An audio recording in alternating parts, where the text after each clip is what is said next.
Hancock. Councillor Hancock, this is Hannah. I'm just checking you can hear me. In a moment, we're going to test if we can hear you. We just need to change the screen over.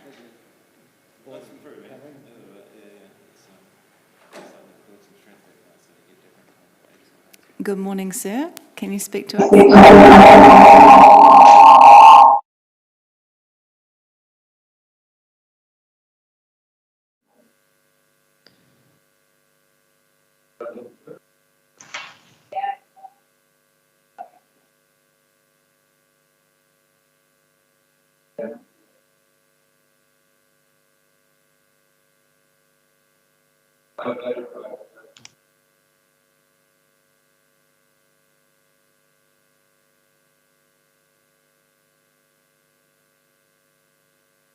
Let's try that again. Can you speak to us, please? Yes, good morning. How are you this morning? That's much better. Thank you. 4:30. Yep. Very, very close to 5 a.m. now.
Councillor Hancock, can you hear that now?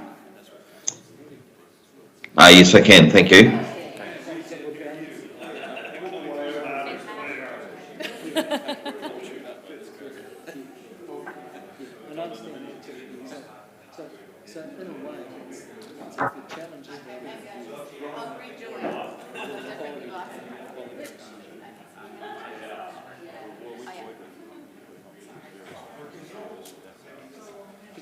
Because that list of options is not, to my mind, unusually exhaustive list of options.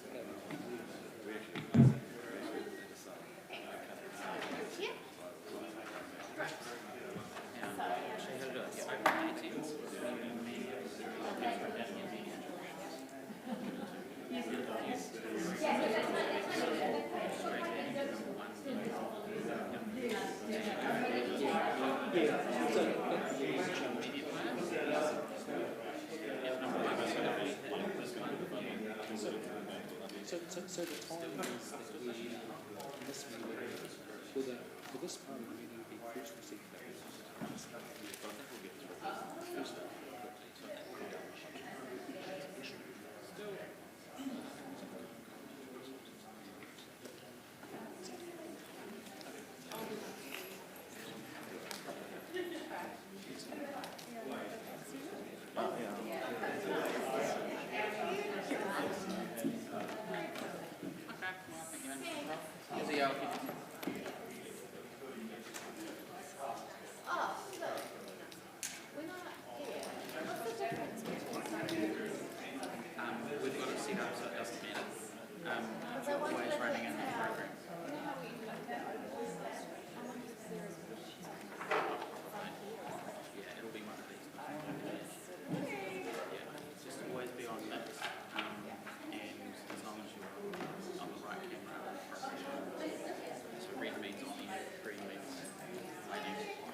Good morning, everybody. It's 9 o'clock, so we're just about ready to start. Okay. I'd now like to open the Finance and Audit Committee meeting of the 28th of April. And I'd just like to notify everybody that Councillor Hancock is still in Perth, so he's coming via Teams, so he's on the other end. So welcome, Pat. And now I will take apologies. Pat, can I just check first that we can hear you? And you can hear us.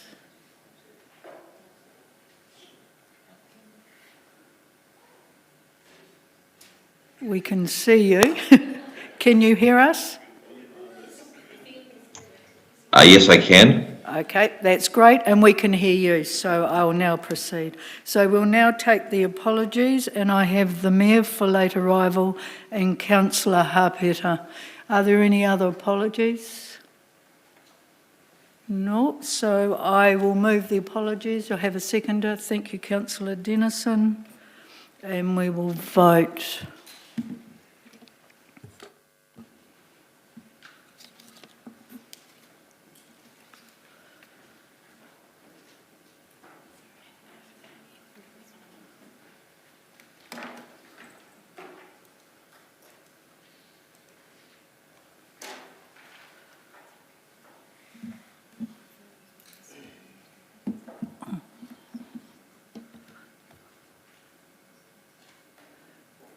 Are we missing? Okay, so that is carried unanimously. We'll just go to health and safety. There are no members of the public that I'm aware of, so we'll just be aware of health and safety and you guys know what to do and follow the administrators. A notice of additional items, I am not aware of any. So we'll move on to item number 3, which is the declaration of interest. Councillor Dennison. Thank you, Madam Chair. I'd like to declare my interest in item 14, the Tamakuku Terrace. I will have no involvement with that item, and that's due to my involvement with Homes for People. Yep. Thank you. No, that's fine. Thank you, Councillor. That is noted. Item number 4, public comment. No members of the public are here, so there's no public comment. So I'll now move on to item number 5, which is confirmation of the minutes. That's the part 1 minutes. I'm happy to move the minutes as seconder. Thank you, Councillor Dennison. Are there any comments? Councillor Naylor. Thank you, Madam Chair. Excuse me. Just the commentary on page 9 regarding the cafe lease extension proposal. It says that the elected members were of the opinion that the decision regarding the cafe lease extension proposal should be deferred until completion of the strategic review. The discussion at the time was suggested that perhaps that process could happen in parallel with this strategic review. So I just wondered if it would be worth clarifying the timing that those negotiations may happen. Councillor Naylor, in item number 1, that's actually the wording of the resolution until the completion of the strategic review.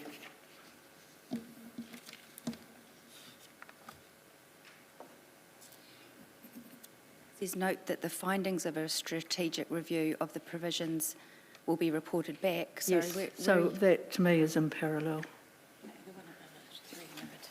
Oh, sorry, hang on, which one? Oh, we're talking about number 1, sorry. There's two Yes. recommendations, as I understand it. So the third recommendation was that the Chief Executive enter into negotiations with Esplanade Cafe tenant to vary the terms and conditions with a view to extend the lease for a further 3 years, and that's reported back to the committee. the discussion at the time was that those discussions could happen in parallel with the progress on the strategic review. Yes, and the recommendation says until the completion of the strategic review. So that is my understanding, that it will be done in parallel, because the recommendation directs it to. So my question is, are you suggesting that work won't even begin until completion of the strategic review? The discussion at the time was that those pieces of work could happen in parallel. Yeah, the decision will happen after the completion. Okay. Thank you. Yeah, not the discussion of the lease, the Okay, decision. so the discussion might happen, but the decision will be made. Yeah, after, yes. Thank you. I just thought that was worth clarifying. Yep, no, that's fine. Okay, so we'll now move to vote on the minutes.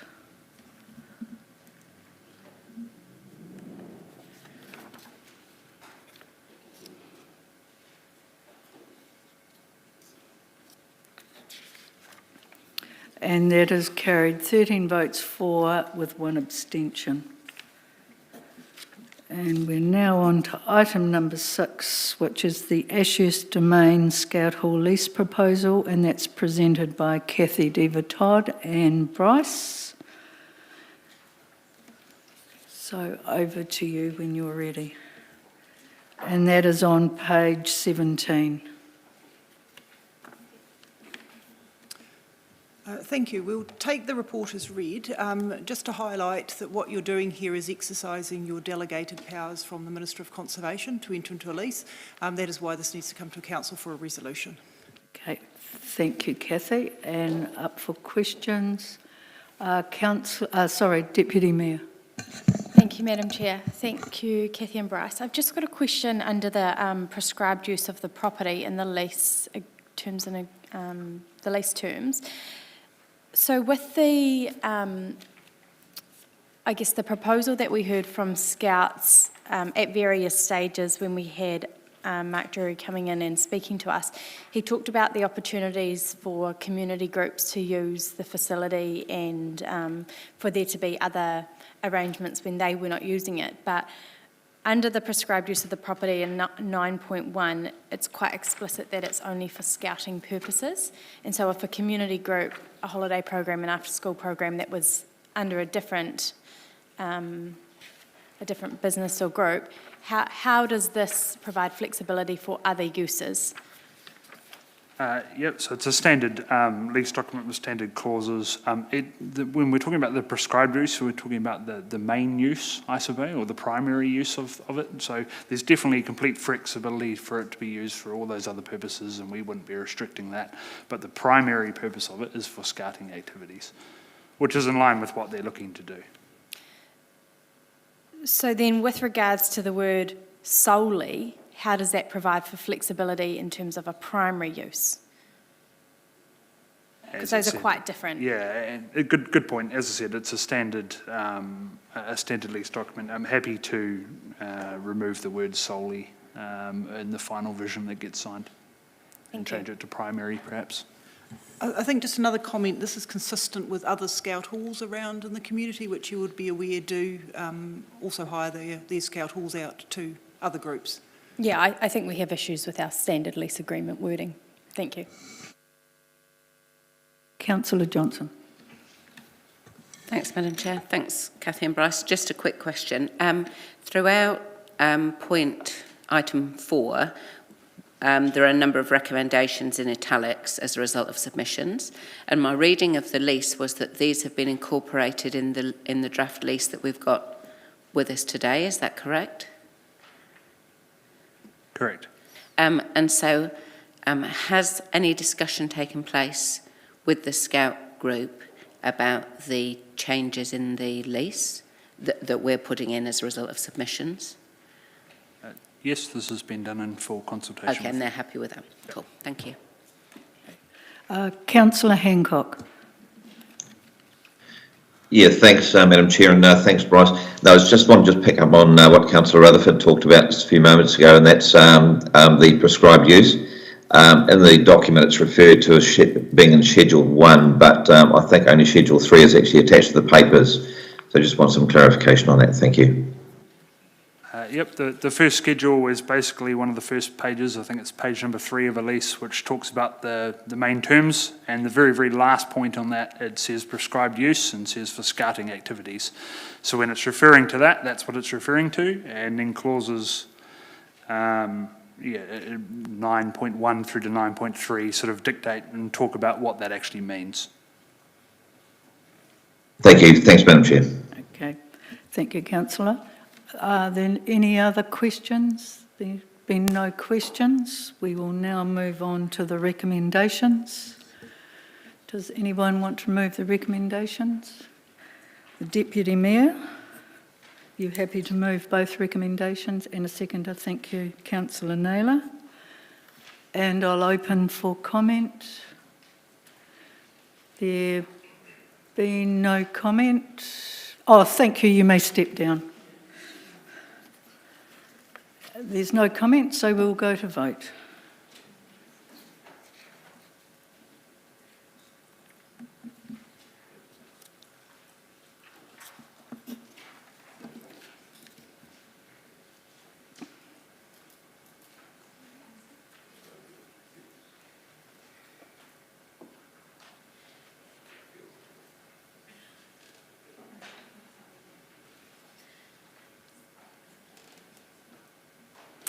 And that is carried unanimously.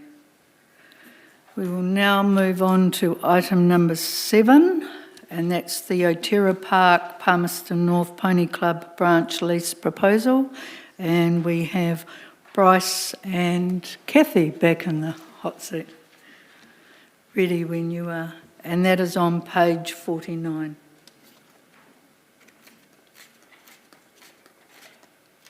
Again, we'll take the report as read, and we're quite happy to answer any questions you may have. Okay, councillors, are there any questions? Councillor Dingwall. Thank you, Madam Chair, and thank you, Kathy and Bryce, for this report.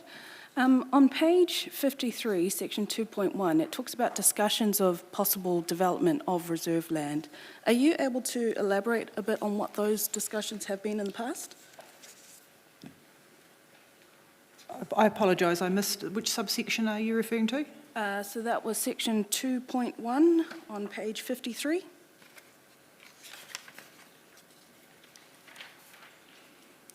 Says that no lease was right. ever... Okay, sorry. Yes. So at the time that the government first entered into treaty negotiations, this area was identified by Rangatani as an area of cultural significance. And at the time when they first put their claim in, they had aspirations, particularly because of its proximity to the marae. So given that, and given during the treaty settlement process, it was quite uncertain to whether that was a restoration, a redevelopment, or whatever. That is what put this area, along with Te Motuapoto, into, I guess, abeyance for a number of years. So there was never any intention to develop it, I guess, to housing or to a developed standard, but there was aspirations from Rangatani to restore some of the mana of the area because it was a food gathering area. So some of that development may have been environmental redevelopment and effect of the land. And my other question is around, so council has received the submissions in February this year, and one of those submissions was from Tāne Nuiarangi, Manawatu Inc., and that talked about the importance of this land to Rangatane, and that they wanted to return this area back to wetlands, but that they were supportive of the Pony Club having a year-by-year lease while they work through that process. In this report, it talks about an initial assessment report in October 2020, in which Rangatane was comfortable or supportive provided the lease was a 2 or 3 year term.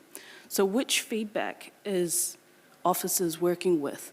The feedback from last year of 2 to 3 years, or the feedback from this year of 1 year? From 2 to 3 years, and we've confirmed that with Rangatani, and as this report went through, that they still supported that shorter term lease. And Danielle was indicated, and the marae is the closest to this, so we felt it was appropriate to talk to Danielle. They've indicated that whilst they wouldn't see a longer term, that in the short term they don't have aspirations for, therefore 2 to 3 years they were quite comfortable for. It gave them time to work on what we were doing with things like marae tarata and how that linked through, and obviously the development of kiki whenua, and how this might be a linking piece between those two developments. Okay, so that is a discussion that's happened since the submission that we received in February. We have ongoing discussions with rangatani, and in particular, as I said, as marae tarata, and last week we were talking about kiki whenua have developed. We've always touched base with the Otira piece as well. Okay, thank you. Okay, thank you. Councillor Dennison. Thank you, Madam Chair. My question, therefore, is with the potential of a change of use being quite likely with the desire for rangatane to look to wetlands and to keep it for more cultural purposes, about their relocation or their to another location maybe that's still quite close to the city. I wondered if there's any intention to have any ongoing relationship with them to kind of look at future beyond 3 years, just so we don't leave it to this point, 3 years' time, and find out we've got an issue.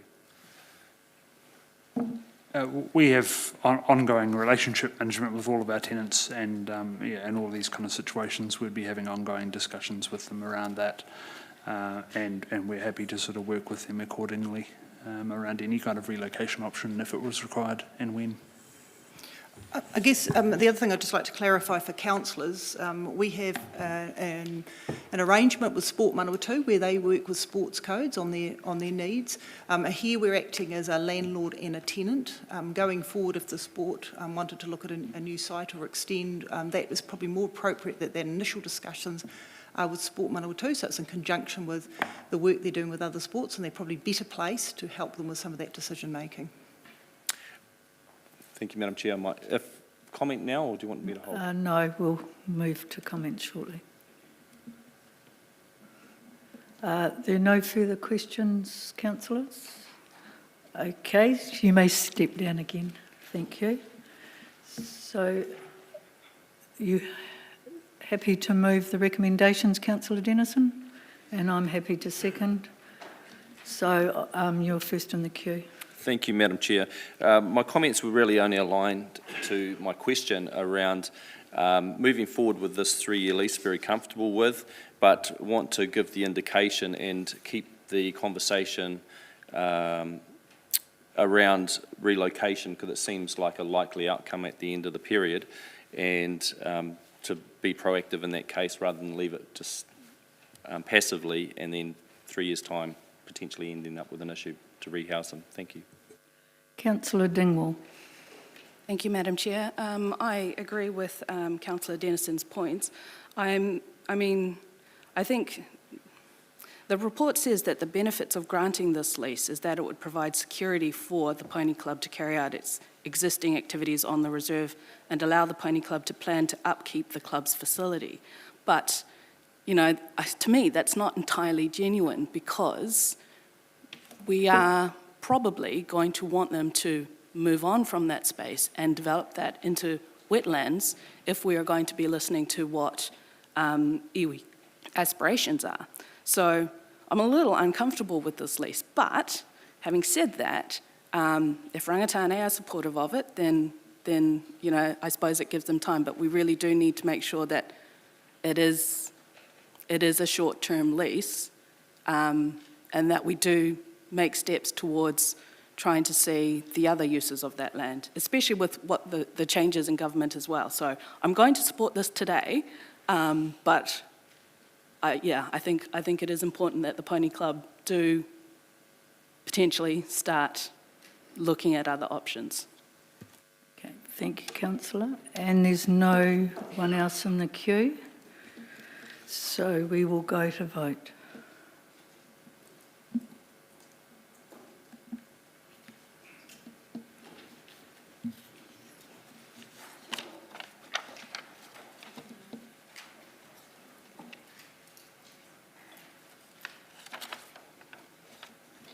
And that is carried unanimously. We now move on to item number 8, which is the business continuity update. And we have Jason McDowell, and that's on page 81. So ready when you are, Jason. Morning. I'll take the report as read for the business continuity update. If there's any questions, happy to answer any, Madam Chair. Okay. Thank you. Are there any questions, councillors?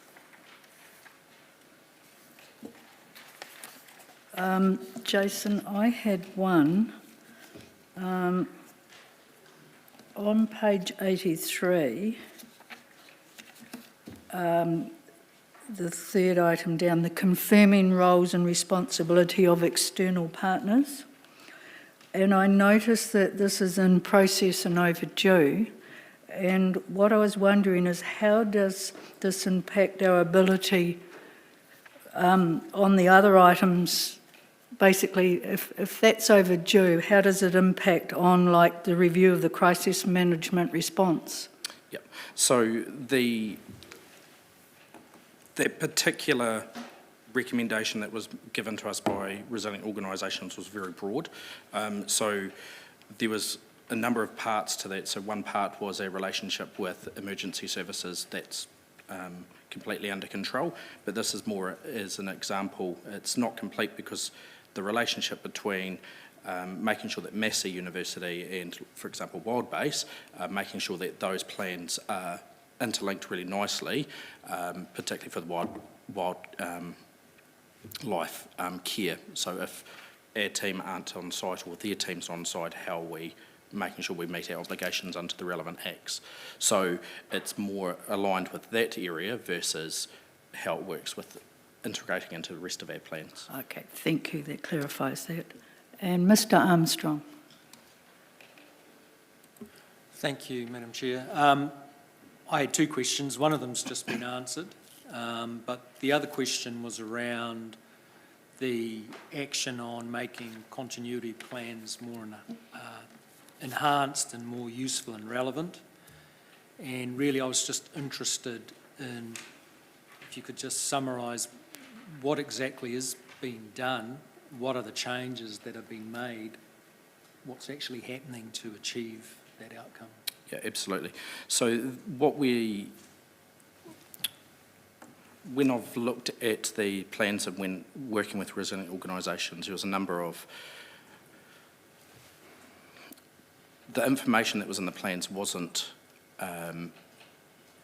be enough for any staff member to pick up and be able to run that particular division. So what's important is that, for example, our water treatment, if a manager for that particular function was not available, one of his staff should be able to pick that up and easily be able to find the right information to ensure that functioning continues to happen, as well as our responsibilities are met the best we can in that space. So trying to make sure that we have the right information at the right place on that plan, right at the start, who are the essential people that we need to ensure that filters down to the other plans. So our critical staff, when we go into, for example, with the COVID resurgence planning, we need to ensure that we put the right people in the right positions and not take out those critical staff out of the water treatment plant into the EOC. So it's making sure there's a balance and check to make sure that that's happening well. Thanks. So were there specific areas of the business where continuity plans were absent, or was it a general failure? My conversations with resilient organisations related to across the board, we should be looking at working through that. I think I'd like us to easily get to that stage where we can pick up and see who are our critical staff that is, when the crisis management team meet, we know that those people need to be supported in those roles, and we've got other staff that can fulfil the emergency operations space. Okay, thank you. Cool. Councillor Barrett. Thank you, Madam Chair, and thanks, Jason. Just if you can remind us when these consultants were engaged and when we first received their advice? Yep, so they were They came into the business in January last year, so January 2020. The report was certainly prior to my time in this role, but I believe it came through just as COVID was taking place. And in my role, I met with the consultants, and then Masuma and myself presented this through to this committee back in, I think, September last year. Yeah. So I guess nearing a year and a half on then, is there looking ahead, a plan to get these consultants or another group in for a fresh look, or like what sort of happens as we begin to close this out in terms of the challenges that they've identified for us here? Yeah, absolutely. So that forms part of our business assurance program. So Masuma will work through with me on these actions to tick them off that they've all been completed. And the continuous improvement model if we go through and test it and it needs to be re-evaluated or it needs to be adjusted, then those are the times that we continue to do that. When the Risk and Resilience Division was put together, that purpose was making sure that it was brought together to have focus on business continuity as a function itself versus it being a side part of somebody's role. So being top of mind for a division itself has been a big improvement to council. Yeah, thank you for that answer. Just to sum up, so I'm clear then, once this list here is closed out, basically, there would be a engagement with Masuma and her team around next steps. Is that?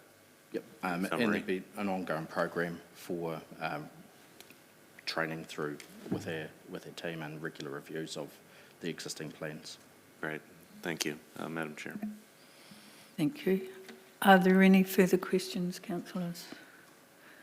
There being none, thank you, Jason. You may step down. There are two recommendations. Recommendation 2 is different from the one in your report, so I'll read out recommendation 2, that it be noted further business continuity updates against the review will be incorporated in the regular business assurance accountability report. I'm happy to move those two recommendations. Thank you, Councillor Dennison. And I'd just like to comment that it makes sense that the business continuity goes into the audit area with business assurance accountability, and the report will be the same. It's just moving it so we're not duplicating.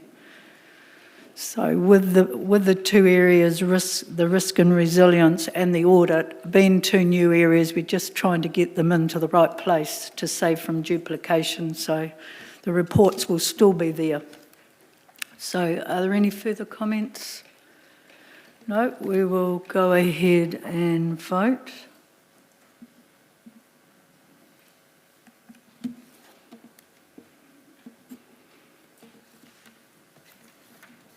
And that is carried unanimously. We now move on to item number 9, which is the Treasury Report for the 9 months ending the 31st of March, and we have Stuart will be presenting, and that is on page 85.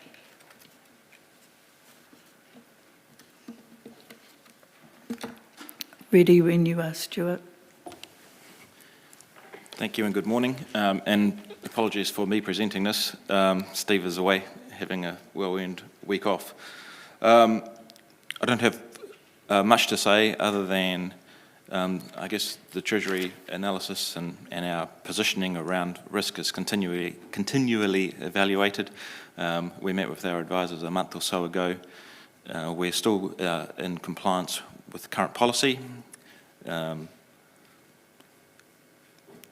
Yeah, that's probably all I've got to say, to be honest. We're happy to take questions. Thank you, Stuart. First up is Mr. Armstrong.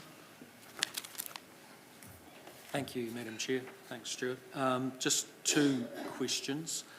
The first one is, can you just provide some commentary around the Standard & Poor's review, the change from the previous review and also expectations around how that's going to go in the next short period? Sure. So the change that happened affected both the New Zealand government and all councils. And so while our rating was, I guess you could argue, dropped, it's in relation to the position countrywide, and so it wasn't a specific review of us particularly. 6 councils managed to maintain their rating, and 60 odd the others didn't. So that wasn't a specific review of us. The specific review of us is happening right now, and I'm unable to comment on that because we haven't had any feedback. We've got a meeting next week with them to move that along. You don't have any expectation? Anything, I mean, what are you expecting? Initial conversations indicated there wouldn't be any change. However, since then, we've had the adverse reaction from Audit, and that may have had an impact, but we haven't been given any direction either way on that. So we can't really comment until next week. Thanks. And then my second question is around our interest rate risk management. And I note the uncertainty around forward borrowing levels and the approach taken. And as we look through the report, I note that we're also at policy minimums against that adjusted forward view of borrowings.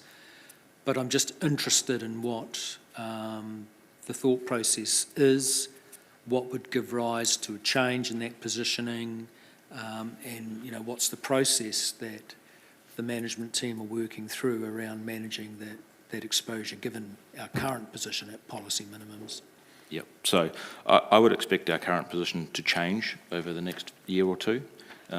Most of the advice at the moment is that the Reserve Bank will keep interest rates low for at least the end of next year. Obviously, we're not crystal ball readers. That's the advice we're receiving. However, I would expect the next interest movement won't be down. It will be up.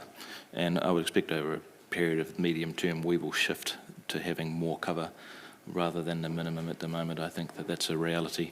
Right now, the advice is take advantage of those low floating rates while you can before things move. I would anticipate we'll fix more and more going forward. I think interest rates are on their way up eventually. Okay, so the expectation would be moving more towards a midpoint of policy? I think so, or even, depending on the advice received, even beyond that potentially. Thank you. Thanks.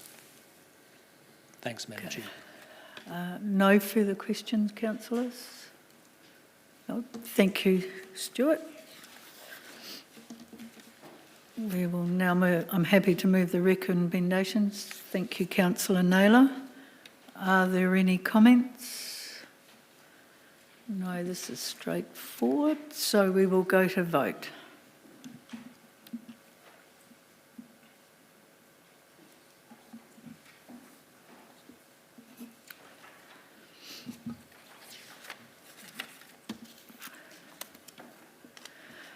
And this is carried unanimously. We now move on to item number 10, which is the quarterly performance and financial report. And that is on page 95, and presenting again we have Stuart. Hello again. Apologies from Andrew this time, who has another appointment and can't be here. So I'll do my best to stumble through. So I present to you the quarterly report to the end of March 2021. It's a continued story from last time, to be honest. Revenue continues to exceed our expectations. And at this stage, expenses are below budget. There's been restrained spending, particularly from officers, as we were unsure about the financial outcomes for the year. And we've, I guess, behaved very conservatively in order to cope with what was a conservative budget. We're now facing resource constraints and having trouble spending our money. The final quarter should see some reduction in the current surplus as we try and, we're in catch-up mode to try and deliver everything that was in the budget. In particular, we expect additional contractor spending, particularly over the next 2 months as we try and catch up. The significant under expenditure is really in that contracted services, All parts of the business are slightly under, particularly in the parks and reserve space and the transport space, and to a lesser extent property. All these areas are expected to have a significant catch-up in the next few months. I guess we're trying to do a bit of a flurry of activity to get everything done. The good news, I guess, continues. The revenue is up in almost all areas of council business. Parking, building consents, resource consents, roading revenues up, recycling revenues up, animal control revenues up. So I guess the good news is we take that as a signal for the city that things are going pretty well from an economic standpoint.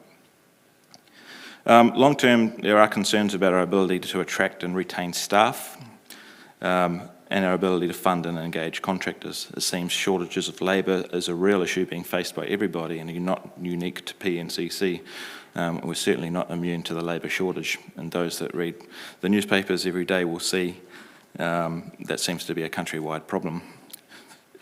My take on it is you can't continually invest in infrastructure and not invest in the workforce in order to deliver it, and New Zealand's starting to face a significant shortage.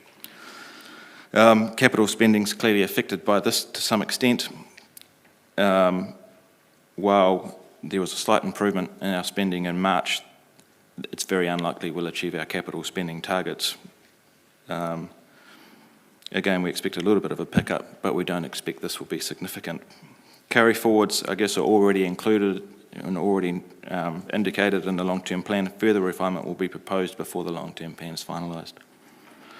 In terms of the non-financial indicators, there are a number of red traffic lights, those that we're unlikely to achieve. Some of the more significant ones are around a lack of land at the moment for greenfield developments is a problem for us, and some consent processing issues, again, probably tied up with the labour shortages and the flurry of activity within the city. One of the reports we got recently was around the number of building consents and inspections required for June, and there's a significant jump. Open for questions. Okay. Thank you, Stuart. First up, you mentioned the capital. We're pretty much going to be sitting there at 80%. Do you think we'll have any increase in the renewal expenditure from the 72%? I expect there'll be a slight increase, yes, because significant parts of that renewal expenditure are in the roading space. It seems our anticipation of when that roading work could happen and the reality of when it's going to happen was slightly misaligned. So I expect it will increase slightly, but I think it's unlikely we'll achieve everything. Okay, thank you. Right, Mr. Armstrong. Thank you, Madam Chair. Just firstly, a couple of questions. Thank you, Stuart. A couple of questions around the Chief Executive's report. The first question is, I've read it, but I can't see anything on health and safety in the report.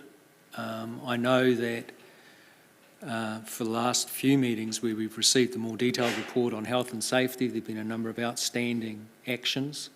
So I'm just interested in how we're progressing putting those actions to bed, and also have there been any incidents or issues that should warrant reporting in the quarterly report?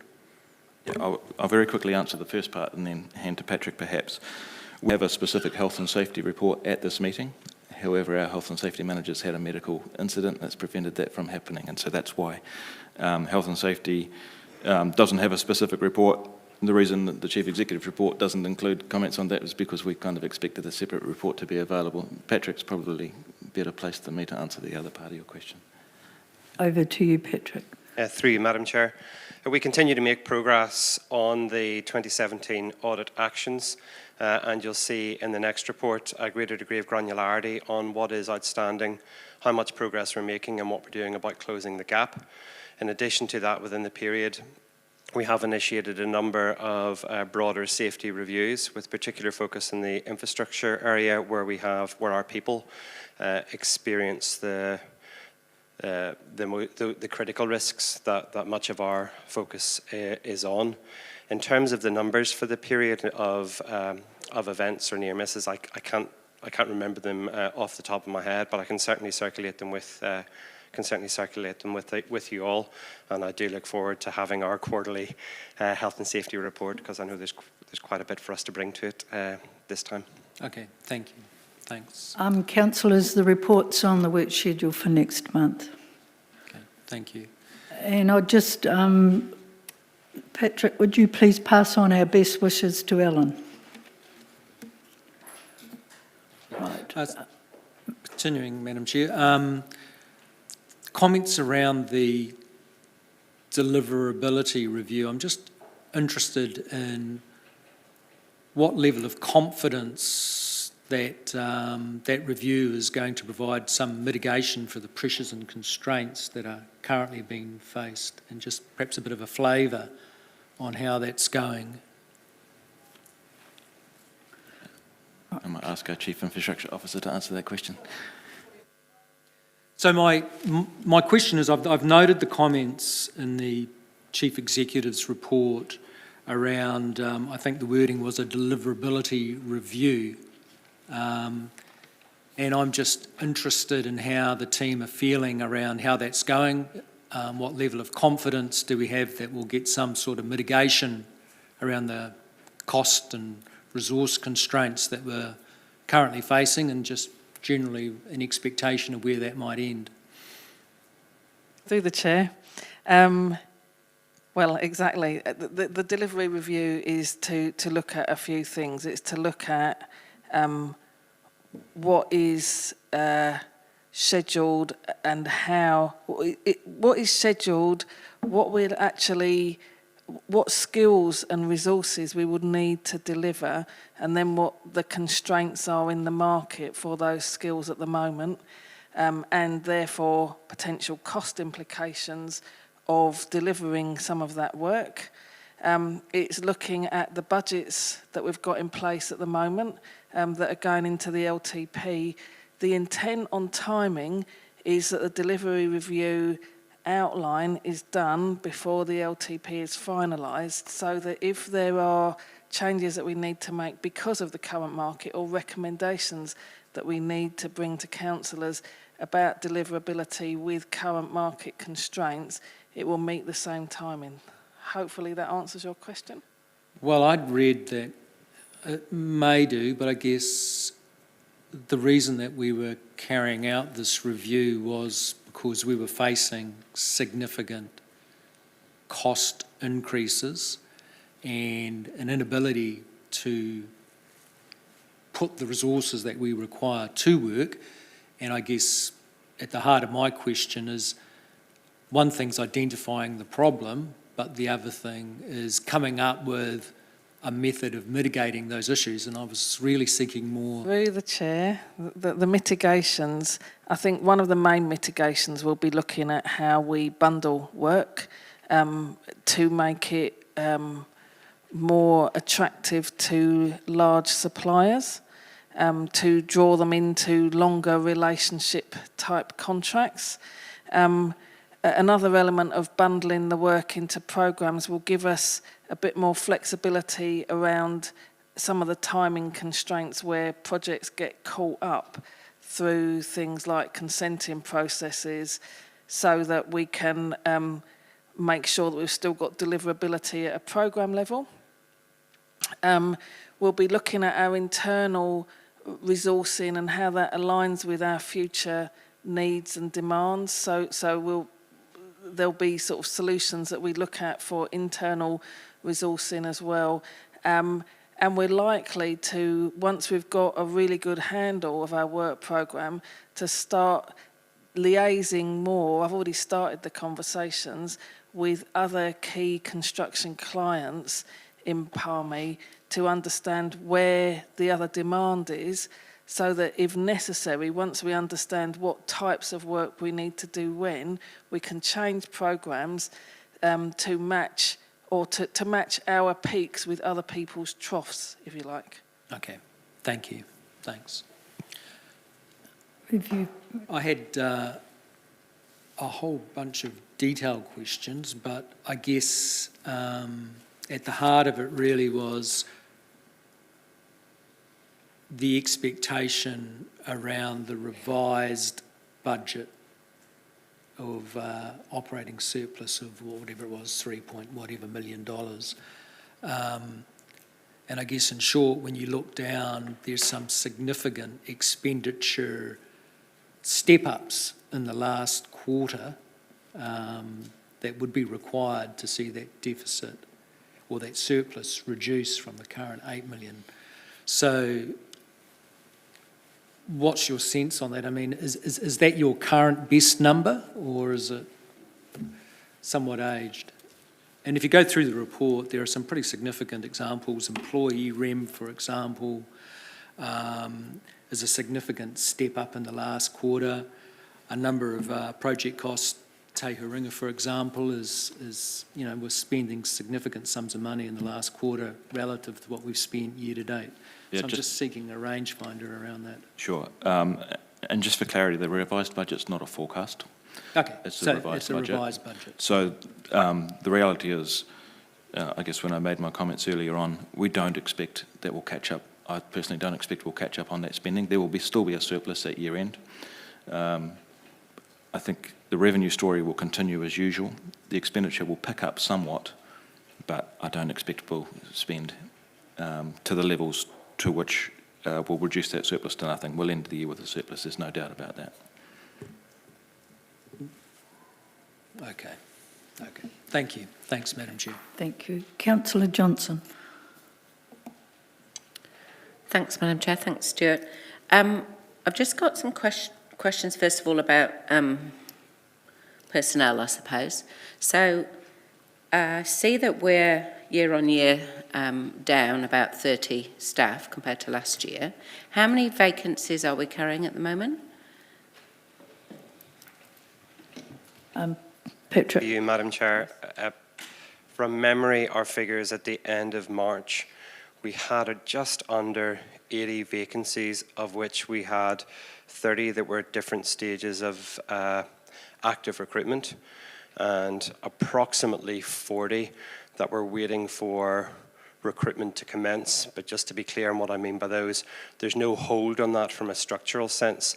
It was managers looking through positions and going, is this what I want to use this position for? We are making significant gains, but one of the challenges that's pleasing and frustrating us is a lot of our appointments have been internal appointments. So in November and December, when we ramped up our recruitment activity again, I think approximately between a third and 50% of appointees to positions have come from inside the organisation, which is great that we're able to progress our people and offer avenues for progression, but challenging because it creates just another vacancy that we have to fill.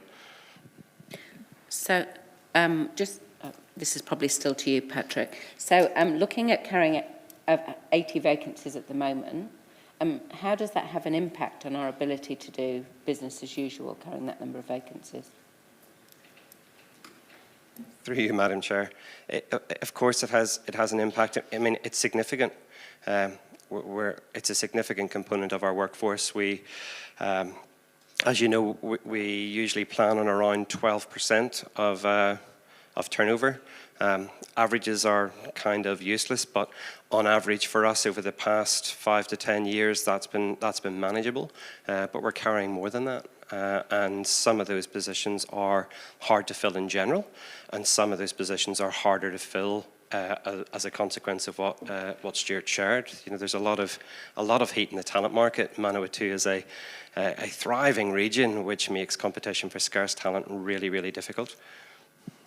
Okay, and so following on from that, on page 118, there's a comment there around the inability to meet the KPI for the building consent application processing, that recruitment in the current remuneration model is not attracting and retaining appropriately skilled officers.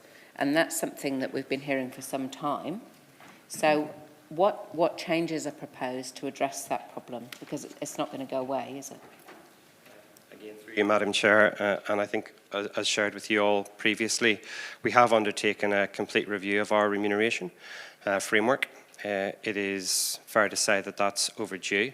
That project is underway, and with the timescale of us wanting to have designed a future remuneration framework by the end of June, recognising that it may take a little bit of time and, of course, negotiation with our people and their representatives for us to implement that.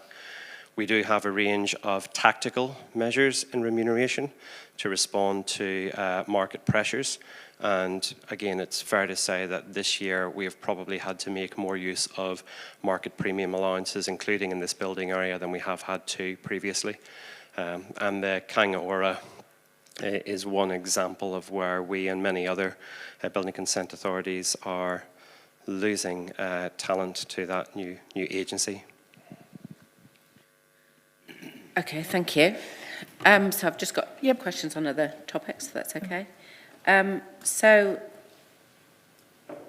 I think this will probably be a question for Mike if he's here, or maybe Robert. So on page 139, there's an additional failure to meet KPI on a protozoal sampling, and I just wondered if we could have some more information around that. Would that be Robert? Might be Robert, or if there's no Mike. So it's on performance measure number 2 on page 139, and the commentary is PNCC has missed residence time sampling for Bunnythorpe and Longburn bores and may result in a non-compliance. Yes, I can clarify that. Every 5 years we have to undertake what we call residence time testing. That's we test tritium, which is long life hydrogen ion, and unfortunately we didn't have it timetabled, so we did not take the test in time. So that means that we lost what's called secure bore status on the basis of not having undertaken that test. So we now have to undertake more regular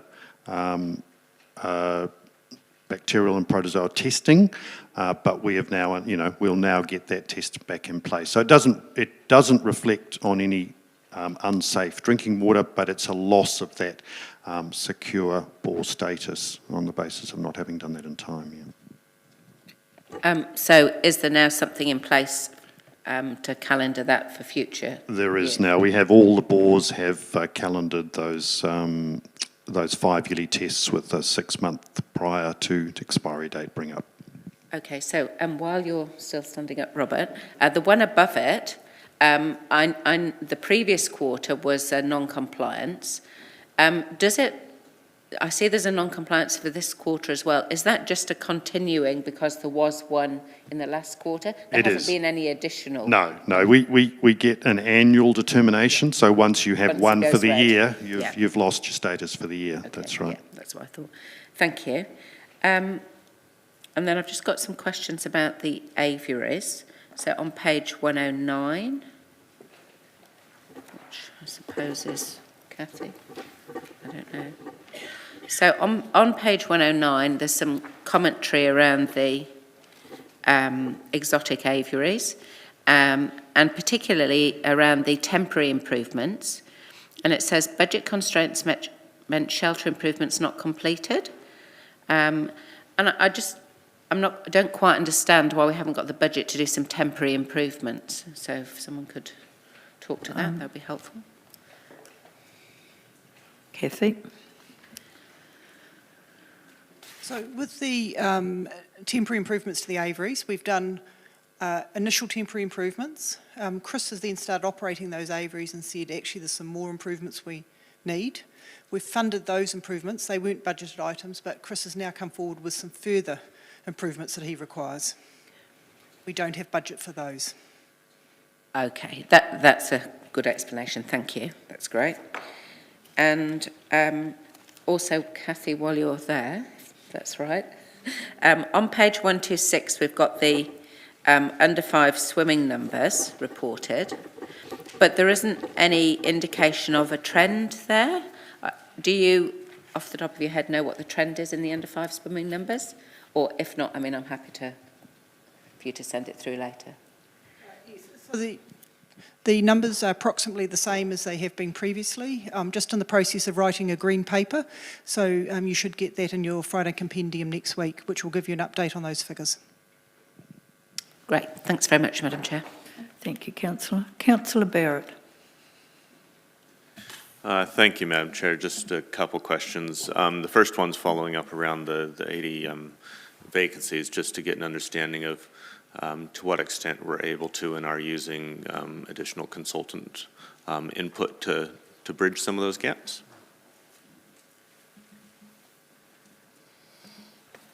Hard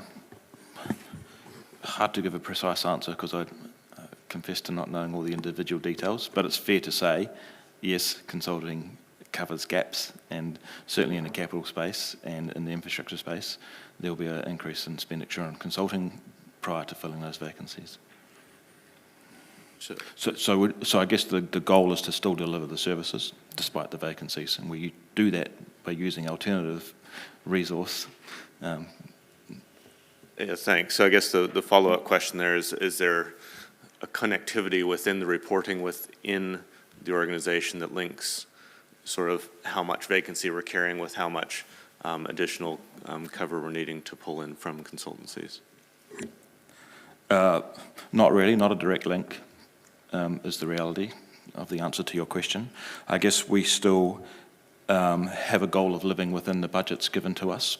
So if your question relates to are we going to spend more money with consultants than what we would with employees otherwise, the answer is clearly yes, consultants are more expensive. But in saying that, I guess, you know, it's not a like-for-like volumetric type alternative. And so it's very difficult to report because there's not a direct link, I guess is the point I'm trying to make. Other than to say, yes, we try and plug gaps and deliver services using consultants where we have to. Great, thank you. The other question relates specifically to the commentary in the report around the shared path to Ashhurst, which means probably a specific to officers type query. But my note from February when I last asked the question was that the expectation was to conclude those discussions in March and see a report through to council, and now I see that discussions could be ongoing with a report expected in the third quarter this year, and just wanted to get a sense from officers of whether there is actually a plan to draw a line under this or if it's just drifting along. Okay. Kathy, is this your area or Robert?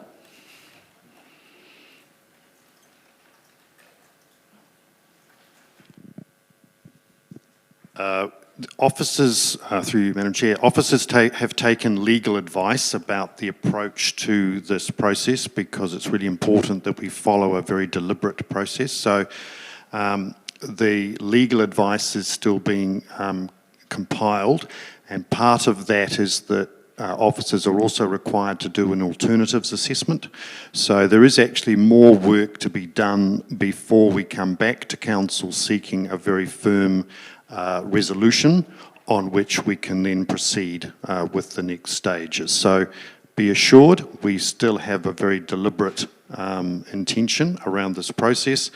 We're just taking deliberate time to get everything in place. In the process, we're still open to engagement and negotiation with all parties, and that will remain so, and throughout the process, whatever is agreed to by council. So, thank you, Robert. Thank you, Madam Chair. Councillor Naylor. Thank you, Madam Chair. Thanks, Stuart. Just one question on page 162, attachment 5. At the bottom there, the main, looking at the financial performance, the main difference in the budget to actual is in the other expenses, which is 21.5 million as opposed to the budget of 30. That seems to be the biggest gap between the budget. And I'm just wondering, what is the main component of other expenses? Is that to do with us being behind our capital program, or why is that so far behind our budgeted amount? I'm looking behind me for...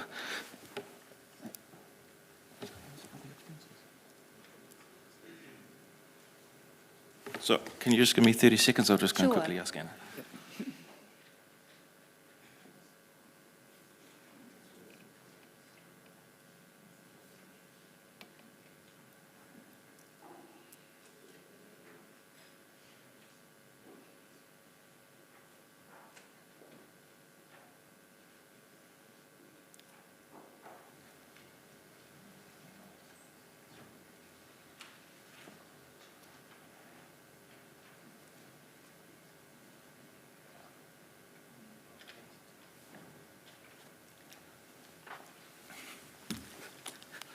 Apologies for that. I just, rather than making an answer up, thought I'd go to someone who actually knows.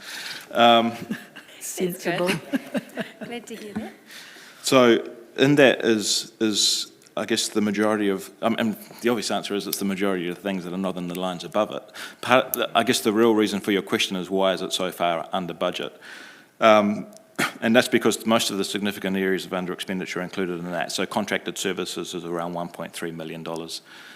The work we're spending on the ERP upgrade, for example, which is significantly behind schedule, is included in that number. And so is the Three Waters delivery work, which is included in that number. And so I guess it's an accumulation of those underspend areas because, you know, if you briefly glance at the other lines within that report, they're on or above budget. And so, yeah, the details are many, but the bigger items are those contracted services, the ERP and the Three Waters underspend. Yep, no, that's helpful. Thank you for that. Councillor Dingwall. Thank you, Madam Chair. Most of my questions have been answered, but I've just got one follow-up on, now I need to find it, on the swimming pool. I know that Kathy said that there's a report that's coming to Council on that, well, to the compendium thing on that. But my question was, I've asked this in the chamber before, my question is around, with the amount of under fives going to the Lido, how many of those are repeat users? So is it that, you know, we've got 3,997 children going to the Lido, or is it that we've got 11 kids who are going every single day? Are we counting that kind of thing at all? Kathy, this one I think is for you.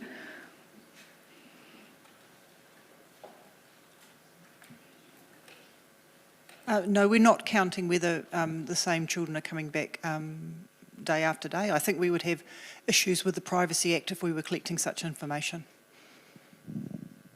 But is there any way to sort of try and, I know that we've had systems in the past with the Lido where you have like a swipe card or something and that just counts, you know, you can tag it on as you go through. Like, is there any way to sort of count that, or are we just saying whoever goes is whoever goes and we're not going to measure that at all?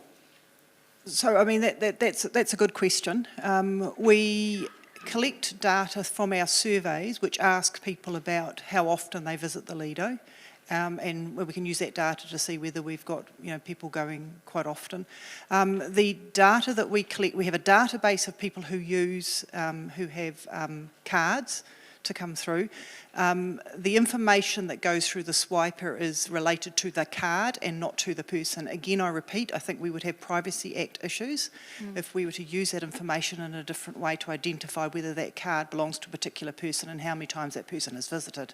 So we would really have to understand the value of collecting that information, the cost and the other implications of collecting that information before we ask CLM to make that type of a change to their system.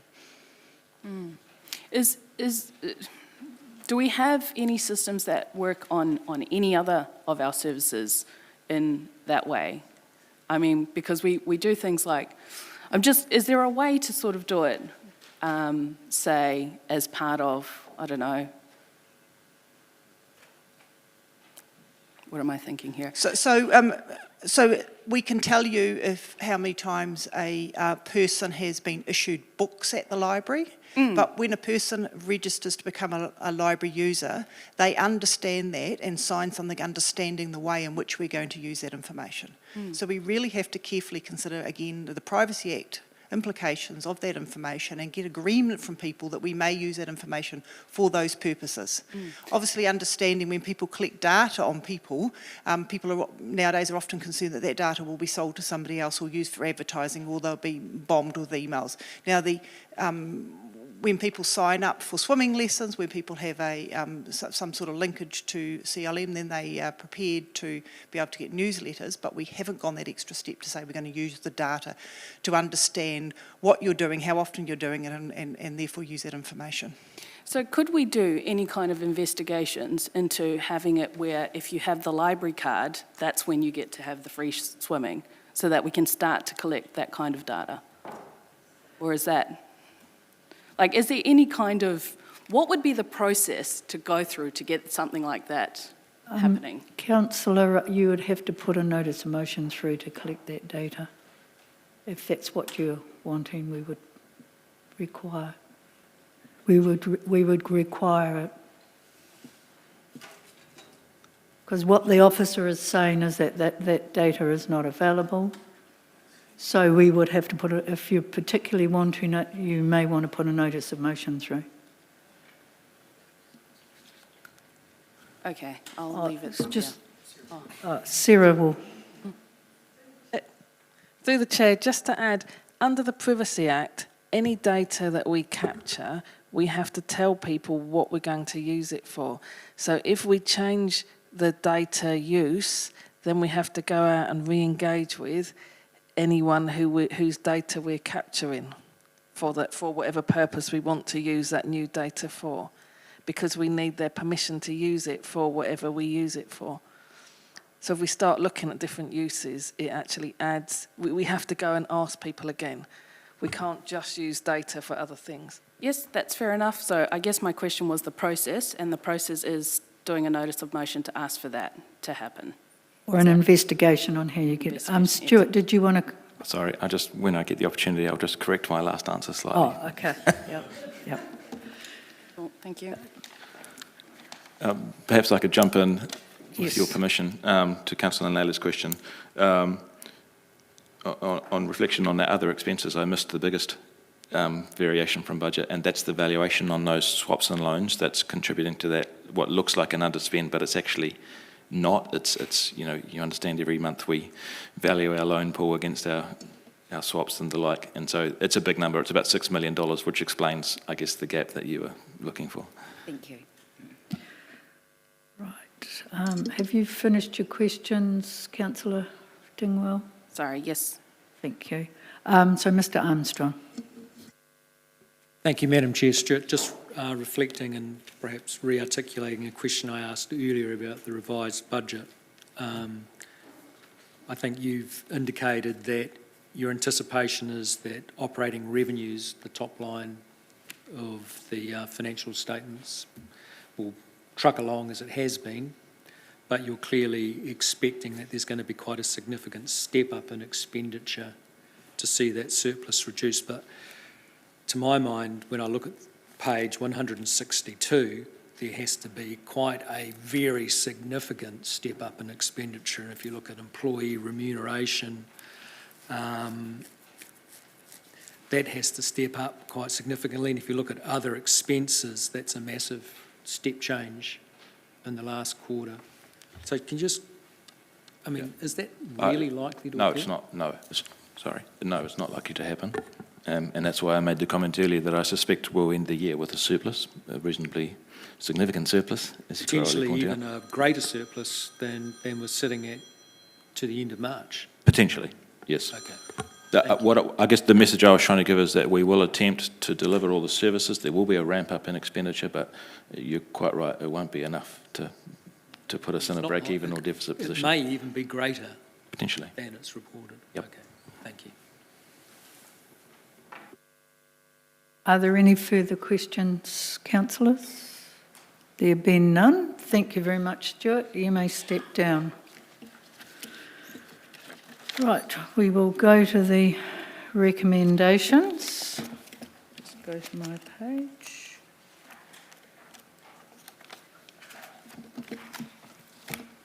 And I'm happy to move Councillor Johnson, I'm happy to move the recommendation. Councillor Naylor, you second? And Councillor Johnson, you're in the queue first, so I'll allow you to go. Thanks, Madam Chair. I just wanted a brief comment on the library, because what I've noticed is that because the library is part of our regular business and not external to us, we never get a specific report to council on what the library does. And when we get a huge report like this, a huge quarterly performance report, naturally we're either looking at the big picture financial stuff or we're looking at some infrastructure project or other.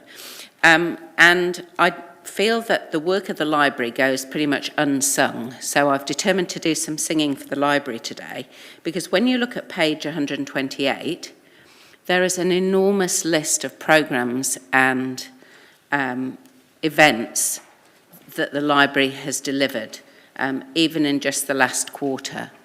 And I just commend the library and the staff on what they're doing, but also when you look at some of the connected community outcomes that we're trying to achieve, the library is doing a terrific job in addressing many of those outcomes. So there's huge diversity in the types of events and the different organisations that are using the space. There's a very big emphasis on youth work. There's a huge emphasis on literacy and the children's reading programme and so on. So I just thought it's worth drawing councillors' attention to that. I think it does sometimes get glossed over when we're looking at the big picture, but that library programmes are affecting all corners of the city, in every branch library as well as the main library, and a number of very significant community events. And so I just would like to give a big thank you to the library staff and note the achievements. Thank you. Thank you, Councillor. Mr Armstrong. Thank you, Madam Chair. I just wanted to make a general comment, and I accept that in my role I don't get to see all of the bits of paper and information that's reported from the CEO, and I was grateful for the explanation on health and safety, and unaware that Alan has had a medical incident. But I guess sometimes, and look, more recently, a number of CEOs and organisations have been held out in public for HS&E, cultural issues, the role of the CEO, of the management, the leadership team in health and safety. So I'm very conscious when I'm picking up board papers, looking at CEO reports, looking at summaries on general performance, what has been said about health and safety, and if it's not front and centre in every summary of general performance and KPIs around an organisation, it tends to raise a flag with me. So I'm not trying to suggest that it isn't, but I think, and I'm just making the comment, that it's something to think about. You don't have to have a huge report supporting it, but I would have thought that in a quarterly CEO review, health and safety has got to be the first and foremost KPI that the organisation and the CEO and the senior management team should be thinking about. And so I thought its absence from this report was quite significant. Thank you. Okay. Thank you. There's no one else in the queue, so I'll just make a final comment. I mean, it's good to see us in this financial position, and it's good to see that we've got that Palmerston North is booming. I mean, we can see with our parking revenue and our city and the developments going ahead, that's great. But I am concerned going forward that with the lack of contractors and lack of bidding for contracts, that even the other day on the news you saw shortages of timber and things. So we can't, a lot of the areas we're in, we can't get good staff. Sorry, we can't get staff. I didn't mean to say we haven't got good staff. That was disregard that. Our staff are fantastic. I mean, we've got staff shortages and we can't meet those shortages. I think I'll shut up now. So anyway, I just want to red flag that there are issues, there are issues with shortages in contractors' staff and being able to deliver, and I think that, especially with our budgets going forward, that I'll again reiterate that we are going to have to make some hard decisions going forward, that we may have to defer projects because of the expected increases in costs. Right, we will now go on to vote.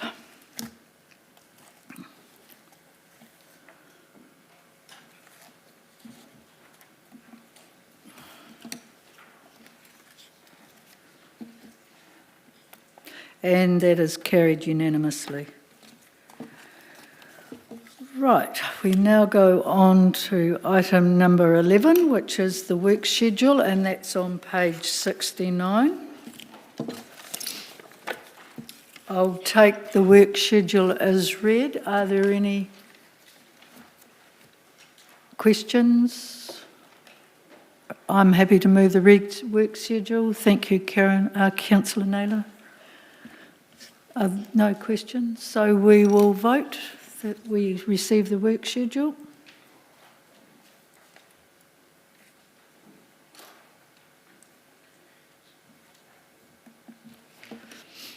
And that is carried unanimously. We'll break now for morning. Oh, we have to move into part 2 first. Sorry, so we'll do that first before we have the break. So I'd now like to move that we exclude the public from items 13 and 14, and that's for the minutes, and that's set out in the Finance and Audit Committee meeting. And also for item number 14, which is Tamakuku Terrace, and that's third-party commercial and negotiation. So I'm happy to move that. Councillor Naylor. So any comments? None. So we will go to vote.